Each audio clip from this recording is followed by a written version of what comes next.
வணக்கம். மார்ச் 10ஆம் தேதி சாயந்தரம், அதாவது ஈவினிங், ஒரு நைட் நேரம் கூட வச்சுங்களேன், சிந்து பைரவி அப்படிங்கிற விஜய் டிவியில் ஒரு நிகழ்ச்சி வருது. ஏற்கனவே அதை பற்றி நான் பேசியிருப்பேன், உங்களுக்கு ஞாபகம் இருக்குன்னு நினைக்கிறேன். 10ஆம் தேதினா செவ்வாய்க்கிழமை 10ஆம் தேதி. அதில் விவாகரத்து கேட்டு கோர்ட்டில் கேஸ் நடக்கும். யாருக்கு? அதாவது சிந்து அப்படிங்கிற ஹீரோயினுக்கும் அவர் கணவர் சிவாக்கும்.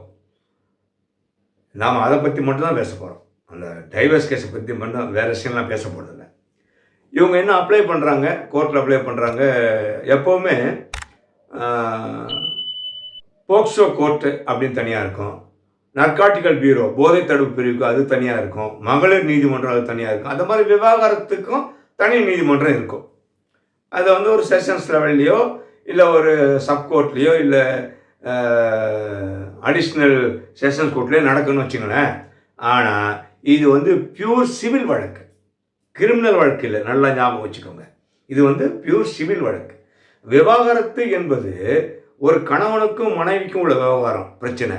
அப்படின்னும் பொழுது கணவன் சார்பாக ஒரு வக்கீல் பெட்டிஷன் போடுவார், மனைவி சார்பாக ஒரு வக்கீல் பெட்டிஷன் போடுவார். ஆக ரெண்டு பேருமே தனித்தனியாக வக்கீல் வச்சு வாதாடுவாங்க கோர்ட்டில்.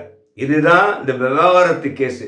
சிவில் கேஸுக்குன்னா அப்படி தான். சிவில் கேஸு சில நேரத்தில் கவர்மெண்ட்டு பிரச்சனை இருந்துச்சுன்னா கவர்மெண்ட் வக்கீல் வருவாங்க. ஆனால் விவாகரத்துன்னு வரும்போது போலீஸ் வரவே வராது. அப்படின்னும்போது இதில் சிவாவுக்கு சார்பாக பிபின்னு ஒருத்தர் ஆஜராகிறார், பப்ளிக் ப்ராசிக்யூட்டர். அந்த பப்ளிக் ப்ராசிக்யூட்டர் யார் அப்படின்னா, உயர் நீதிமன்றத்தில் நடக்கிற வழக்கு, அதுக்கப்புறம் மாவட்ட நீதிமன்றத்தில் நடக்கிற வழக்கு, சீஃப் ஜுடிஷியல் மேஜிஸ்ட்ரேட் அப்படிங்கிற அந்த கோர்ட்டில் நடக்கும். சென்னையில் வந்தீங்கன்னா சீஃப் மெட்ரோபாலிட்டன் மேஜிஸ்ட்ரேட் அந்த கோர்ட்டில் நடக்கும். இவங்களாம் பிபி வருவாங்க.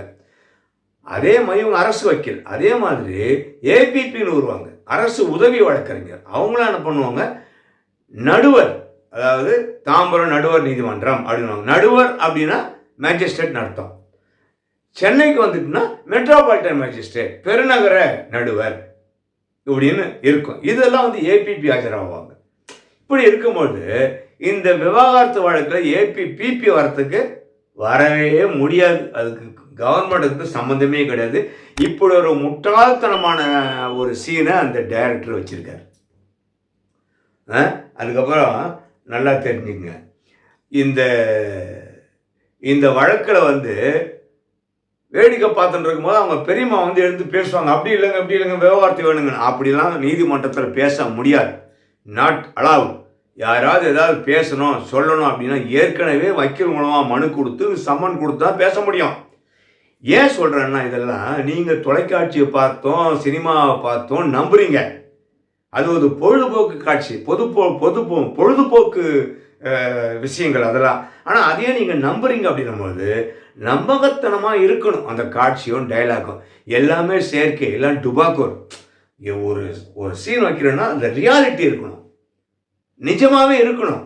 அது சும்மா மேஜிஸ்ட்ரேட்டாக உட்காரவங்க, ஜட்ஜாக உட்காரவங்க அந்த யூனிஃபார்ம் தப்பு, வக்கீலாக வரவங்க போட்டு வர கோட்டு தப்பு.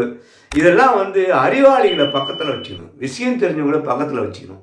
ஸோ இப்போ பிபி பேசுவார், பிபி இந்த மாதிரிலாம் பேசுவார். பிபிலாம் இந்த வழக்கில் ஆஜராக முடியாது, அதை முதல்ல தெரிஞ்சுக்கோங்க. இதுவே இவங்க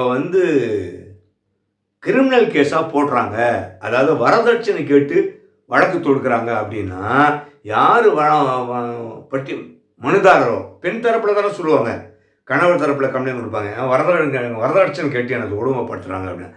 அப்போ போலீஸ் எஃப்ஐஆர் போடும், அதுக்காக அரசு வழக்கறிஞர் ஆஜராவார். நல்லா தெரிஞ்சுக்கோங்க, விவாகரத்து வழக்கில் அரசு வழக்கறிஞர் ஆஜராகவே முடியாது, அது வாய்ப்பே கிடையாது. கவர்மெண்ட் கேஸ் இல்லை, அது தனிநபர் வழக்கு. இதை முதல்ல புரிஞ்சுக்கணும். எல்லாரும் விவகாரத்து கேஸ்னா கவர்மெண்ட் வக்கீல் ஆஜராவார் போகிறன்னு நினச்சிப்பீங்க. இது முட்டாள்தனமான சீனு, முட்டாள்தனமான டைலாக். இதை வச்சு ஓட்டினே இருக்கிறாங்க 10-20 நாளாக. அதுக்கப்புறம் ஏதாவது மண்டையில் தின்படுச்சுன்னா அசிஸ்டன்ட் டைரக்டர் சொன்னார்னா உடனே சீனை மாற்றுவாங்க. இதுதான் சீரியல் கேடு. ஆக பொதுமக்களை பார்க்குறவங்கள முட்டாளாகிறானுங்க இவனுங்க.